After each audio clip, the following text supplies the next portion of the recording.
Hi guys, welcome back to my channel. Today I'm going to be doing a really quick tutorial on showing you how to do a chain in crochet. This is usually to start off any works that aren't circular and made in continuous rounds, but can be used to do that as well. This is the easiest stitch to do. I'm going to show you in acrylic yarn and a few other different types of yarn. I'm going to use a 5mm hook for this just so it's a bit easier, but your yarn should tell you which size hook you should be using for each project and each piece of yarn. You can use different ones depending on what your pattern says, but usually they do tell you which size hook and even needle, if you're going to knit as well, you should be using with each different yarn. So this is what a foundation chain looks like. I'm going to start it from the beginning. So to start off, you're going to do a slip knot. If you don't know how to do one of those, I'm going to show you really quickly. If you do, you can just skip through this. There are a few ways of doing this, from as easy as just trying to make a knot and not pulling the end through. But my little tip, my easiest way of doing it, and I use this every time I start any project, is to lay the yarn on the inside of your palm, on your fingers.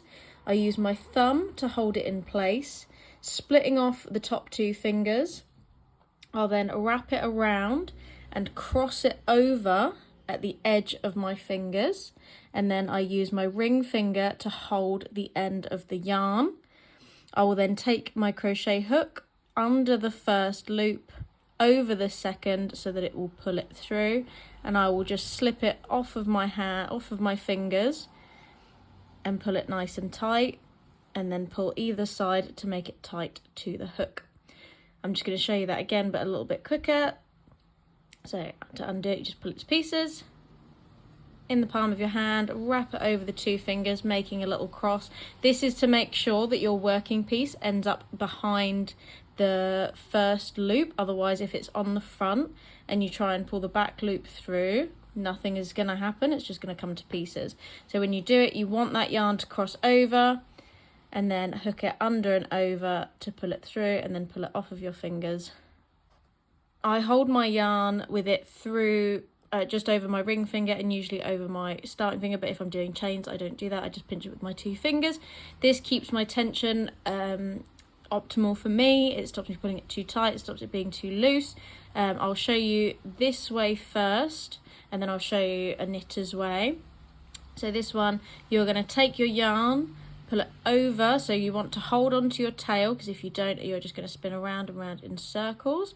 So holding on to the tail end of your yarn, you're going to yarn over your crochet hook. Holding on with your then left hand, you're going to use the tip of the hook to pull that loop that you've just done through the initial loop that was on your hook. So again, yarning over, taking that hook, pulling it through the loop, and again. And your pattern will tell you how many times to do this. You can freehand it, but if your pattern says do 25, do 25. You are just going to yarn over and pull it through. Make sure you don't pull any of it too tight, because you will lose the stitch that you did before. When you pull on it too tight, it affects the previous stitch. So now I can't then work back into that stitch because it's too tight, so you can just undo it and start again, or start from the one before. For those of you who are knitters and hold your yarn in the same hand as the hook, you can do the chain the same way by yarning over with your right hand and pulling it through.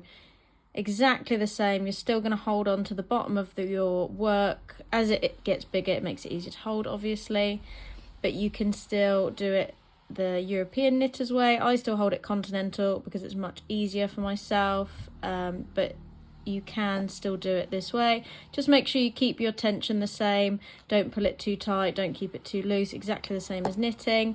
If you find this easier, obviously you can do it this way as well. Give both a try, find what you like, find what's comfortable. Give me a comment down below. Do you do it continentally? Do you do it European? Let me know. I'm going to show you in this chenille yarn. It is a bit different because it's harder to see stitches, but I thought I would just show you anyway. Find the end of your yarn. I normally do a centre pull, but for this video I'm just going to take my cardboard off. So this yarn is slightly thicker. It's the same principle. It is just a little bit harder to see each stitch. So yarn over, you're gonna want a bigger hook this time because the yarn is thicker, but it does tell you on there what is the optimal size. This is 6mm yarn and this is a 6mm hook. You're gonna go under and over and form your slip stitch. This yarn is harder to work with, it breaks off more easily and it's harder to see stitches, but it works exactly the same way. Yarn over and pull through each one, just like so, and then you will have your foundation stitch, which again, it's harder to see individual stitches, but once you've worked with it enough, you can kind of gauge where each stitch is going to be, and it is super satisfying to work with this yarn because it's nice and soft and fluffy. And the final yarn I'm going to be showing you is this one, which is an 8mm hook recommended. So I'm going to do the